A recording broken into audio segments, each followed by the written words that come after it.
So hello mga katita, so nangkaan man karon wala man ko'y trabaho, so manglaba ko karon mga katita kay wala ko'y suoton mga katita.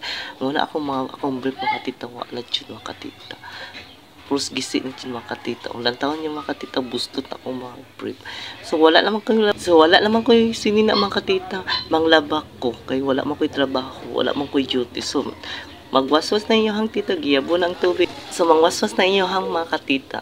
And then, pagkahuman, giwaswasan niya mga sina. Pagkahuman ug waswas, liguan niya mga iro mga katita. Kay ba, daghan kay mga kuto mga katita. O gikutuhan niya. Daghan kay mga kuto mga katita. Ay, wala akong mga iro, tulo ka buk. Daghan kay kuto mga katita. Kaya pa dyan akong iro nagputi eh. Lahat nagbutahan akong sabon ako. Para mutanggal ang kuto. Giyabon niya. Paghalay na siya mga katita. Paghalay na ako mga katita. Then, sa paghuway, sa paghalay na ako, hinahinay din ako para mahuman ako mga tita. Salamat sa inyong paglantaw. Bye.